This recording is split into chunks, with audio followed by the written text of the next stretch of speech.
What's up, guys? It's hot.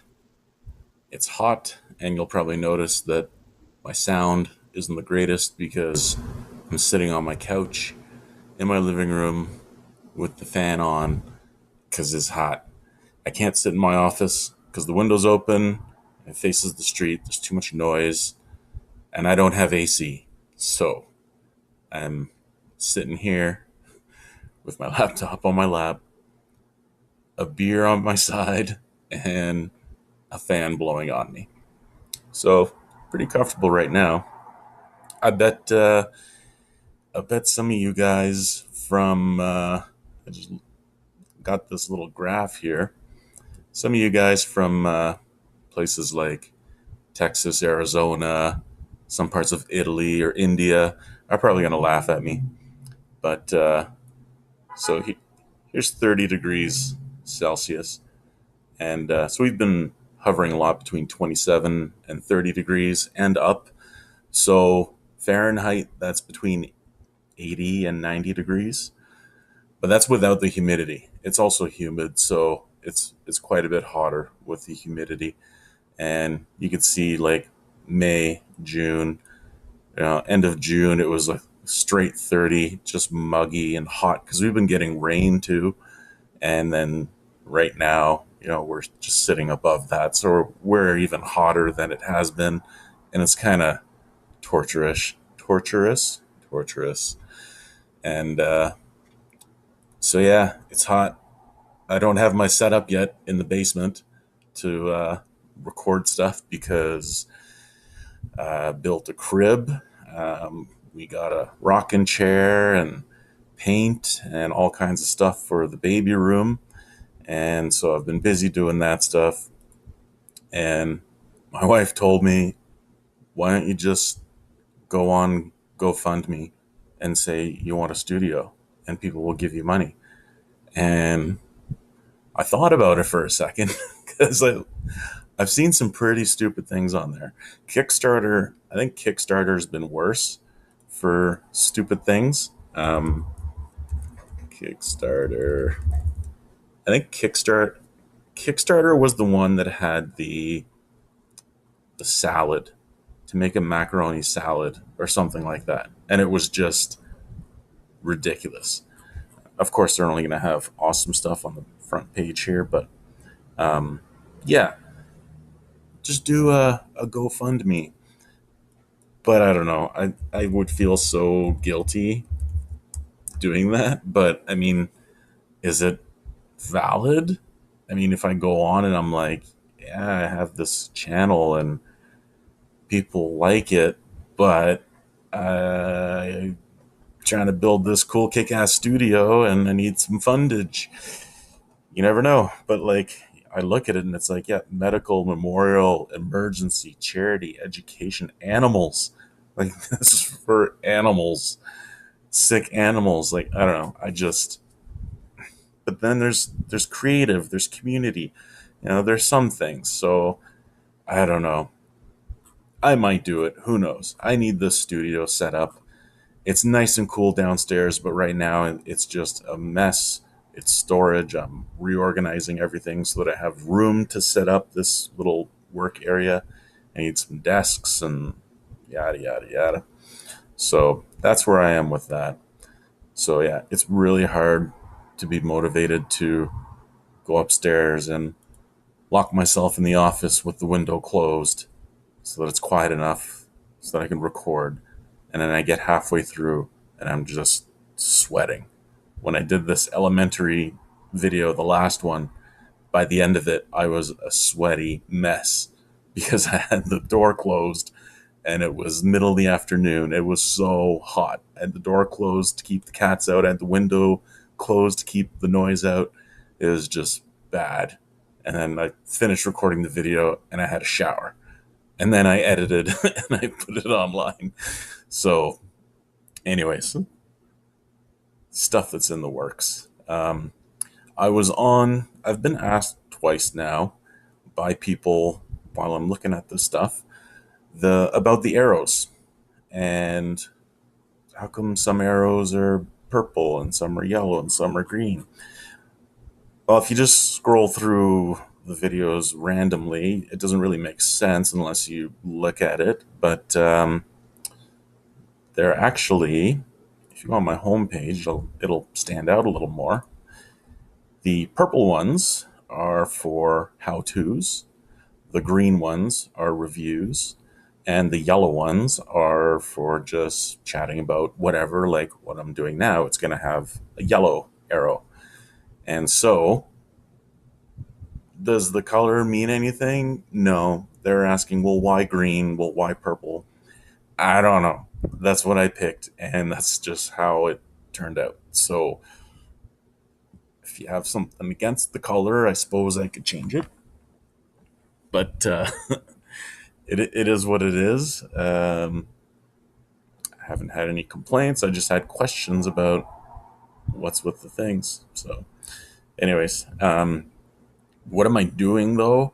Speaking of thumbnails, I've been having to relearn graphics.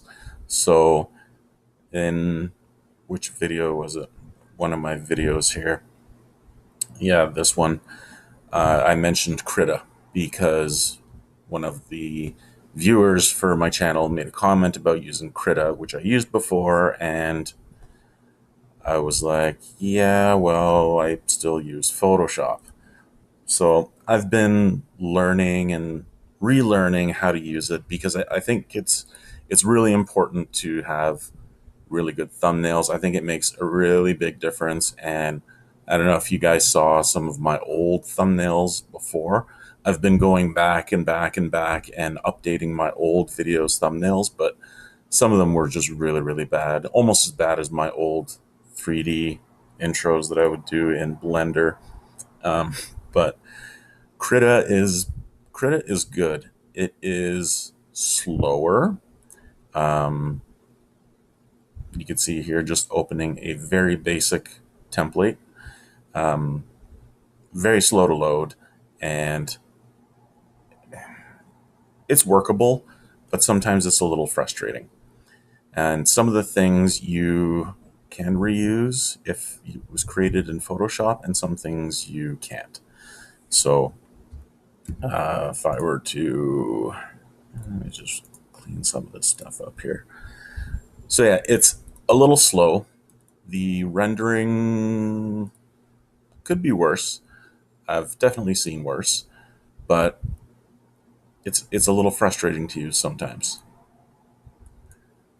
I know they do a very good job of cloning Photoshop, but sometimes there's just some things that Photoshop just does so much better. And again, it's not their fault. They're not doing anything wrong. It's just they've been around longer. It's just a more powerful piece of software. That's really all there is to it. So I'm learning it. There are tricks you could do. The layer styles, they're still stroking, um, but you could see quite a bit of a delay, right? So, being that I really, really like open source, I would like to stay open source. Um, None of this is working now. I would like to keep using Krita, but sometimes it's a little bit frustrating when it just doesn't do what I want to do. See, like, I don't want to open a new text layer. So, yeah, it has its things that you really do need to get used to. Um, there are too many times like this right now where I'm getting pissed off because I can't edit this text for some reason. It won't let me. It wants to just add another one. So then just end up removing it and creating a new one. So whatever, I'm going to do that. Um, all the filter effects are still here, which is really cool. Um, but then I have to try and find them. So like if I want to do noise, I know I've seen it before. Noise, pixelize, adjust, tools. There is a noise somewhere. Layer styles, noise, noise, noise. I saw it here. Tools, scripts. No. Filters. Yeah, I think I might start doing. I think I might start doing some live feeds as well. Just kind of sitting here doing whatever. Oh no, noise reduction.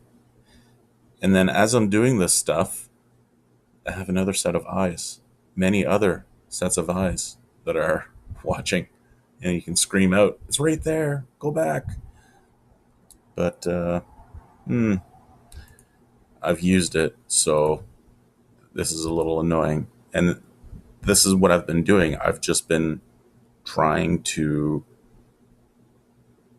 figure it out. I've been trying to do things all over again from scratch. Even the icons.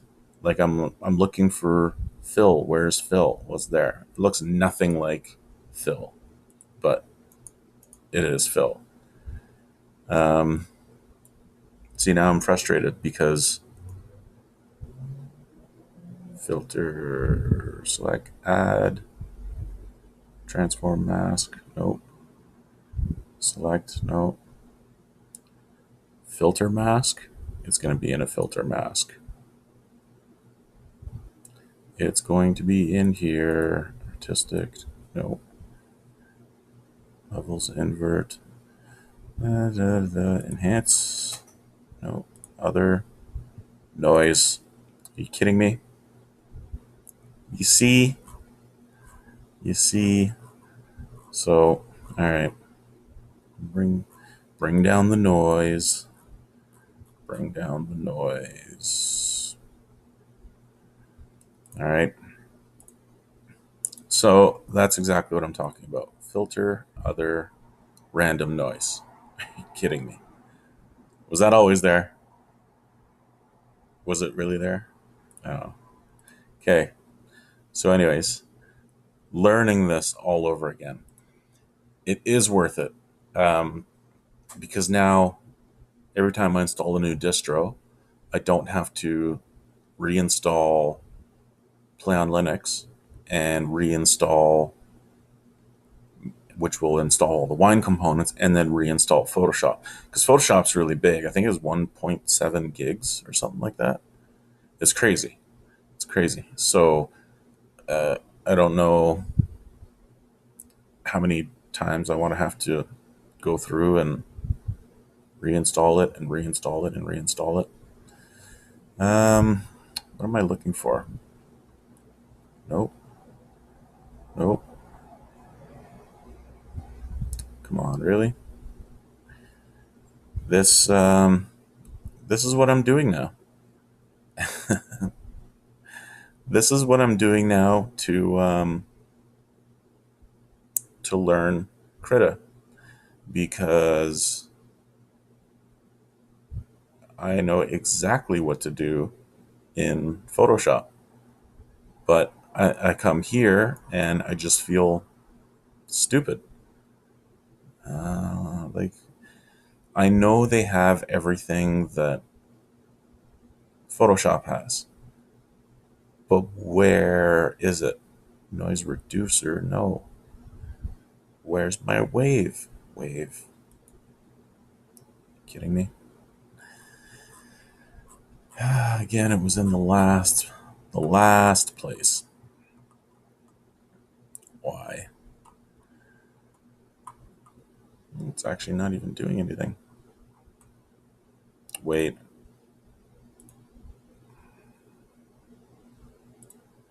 I want it here. Other wave. There we go. And I don't think this will actually do it how I want it to do it. I really don't.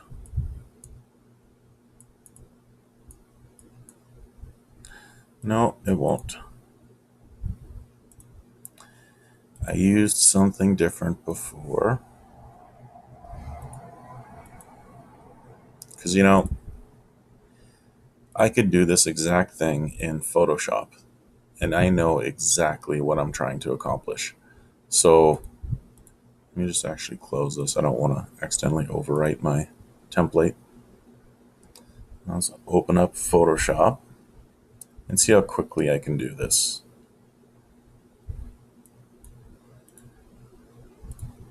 So, nope, not new. There is a bit of delay I find when I first open it in the clicking. I'm going to go here. I want this one. Oh, and that's another thing. I used to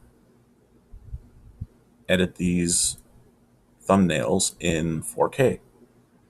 My thumbnails were 4K. They were 4 times the resolution of the videos of a regular thumbnail of HD, simply because the end result looked nicer. So you had nicer lines, you had smoother everything, and then I would shrink it down to 1920 by 1080, which is a 1080p screen resolution, and it just looked so much better. Now, doing that in Krita is an absolute nightmare. So see here, look at this. I can just edit this text so easy. Thursday. That looks good. And we're going to move this here. And then I'm going to do some kind of a weird gradient here. And I want to add, what am I going to add? I'm going to add some noise. Add a bit of noise, like so. And then I'm going to distort it with some waves, with a ton of generators, super high wavelengths, kind of like this. Scale it down. Scale it down. Nope. I want you a little more crazy. A bit like that.